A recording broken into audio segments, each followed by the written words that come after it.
Imagine a world where lying was an art form, where forgers were celebrated, and where the truth was often a matter of convenience.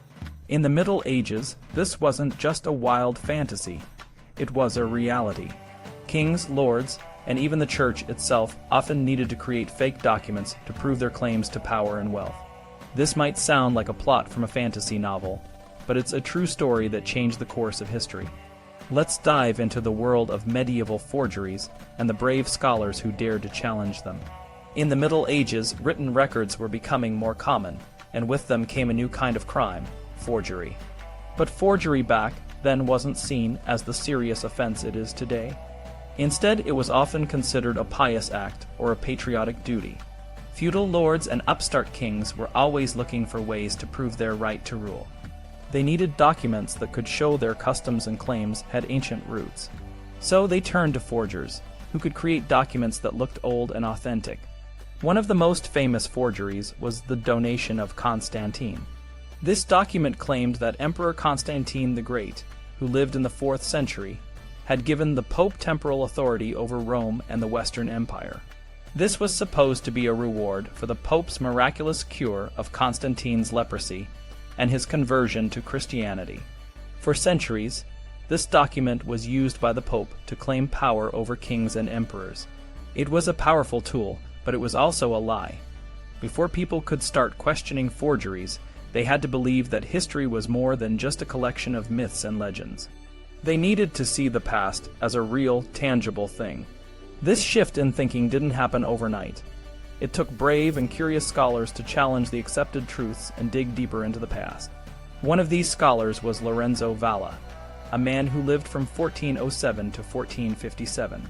Valla was a bit of a troublemaker.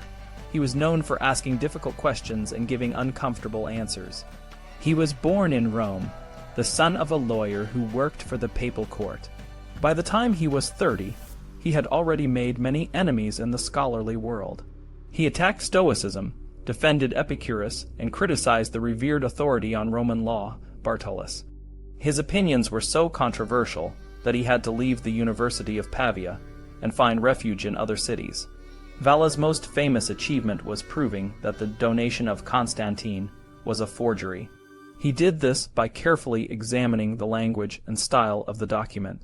He found words and phrases that couldn't have been used in Constantine's time. For example, the document mentioned a diadem, which in Constantine's era was a coarse cloth, not a gold crown. It also used words like scepter, standard, and banners, which were not common in the 4th century. Valla's analysis was so convincing that the document was discredited, and the Pope's claim to power based on it was weakened. Valla's work was not without consequences. He faced charges of heresy and could have been burned at the stake if not for the intervention of his patron, King Alfonso of Aragon. Despite the dangers, Valla continued to challenge established beliefs. He criticized the Latin style of Cicero, questioned the authorship of the Apostles' Creed, and even dared to criticize the Bible. His annotations on the New Testament were so controversial that they were later banned by the Church. Valla's methods of critical history laid the groundwork for future scholars.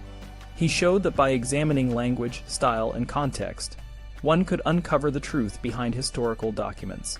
His work was a time bomb that would explode decades later, fueling the Reformation and the rise of modern historical consciousness. The need for critical historical analysis became even more urgent during the 30 Years' War, 1618–1648. This war between Catholic and Protestant princes across Europe led to a surge in legal battles over ancient documents. Nobles and monarchs were using old charters to justify their claims to power. To determine the authenticity of these documents, a new science called diplomatics emerged. Diplomatics is the study of old documents, especially those that establish property rights or political authority. It involves examining the script, writing materials, seals, dates, and vocabulary to determine if a document is genuine. One of the key figures in the development of diplomatics was Jean Mabillon, a Benedictine monk who lived from 1632 to 1707. Mabillon wrote a groundbreaking book called De Re Diplomatica on the study of medieval charters in 1681. He explained how scripts changed over time and provided a comprehensive method for authenticating documents. His work was so influential that even his critics, like the Jesuit Daniel Papebroch, had to admit its correctness. Mabelin's principles became a standard for future historians. While Valla and Mabelin were challenging the past, other scholars were writing new histories that celebrated the present. The Italian city-states, especially Florence, were flourishing. They needed historians to tell their stories and justify their greatness. One of these historians was Leonardo Bruni, who wrote a history of Florence that separated fact from legend. Bruni believed that Florence's greatness came from its republican spirit and love of liberty. He saw the rise of the Italian city-states as a rebirth of ancient Roman virtues. Another important historian was Flavio Biondo, who lived from 1392 to 1463. Biondo divided history into three periods: ancient, medieval, and modern. This tripartite framework would dominate European historical thought for centuries. He saw the Middle Ages as a period of decline between the glory of ancient Rome and the rebirth of modern Italy. This way of thinking about history has had a lasting impact, even influencing how historians in Asia and other parts of the world view their own pasts. One of the most influential works of early modern history was Niccolò Machiavelli's History of Florence and the Affairs of Italy. Machiavelli, who lived from 1469 to 1527, was commissioned by Cardinal Giulio de' Medici to write a history of Florence. His work was a blend of critical analysis and epic narrative. He wrote about the rise and fall of the Florentine Republic, the corruption of the Borgias, and the intrigues of Italian politics. Machiavelli's history was a political tragedy that reflected the turbulent times in which he lived. Machiavelli's combination of critical thinking and dramatic storytelling foreshadowed the great works of modern history. His work showed that history could be both an art and a science, a way to understand the past and guide the future. While scholars were uncovering the truth about the past, the physical remains of ancient Rome were being destroyed.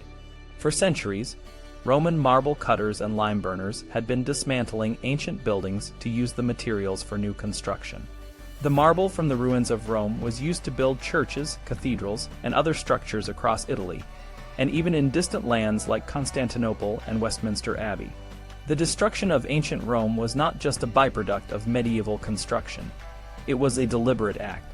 The marble cutters and lime burners were often authorized by the church and the state to demolish ancient monuments. Even the Renaissance popes, who claimed to love classical culture, did little to protect the ancient ruins.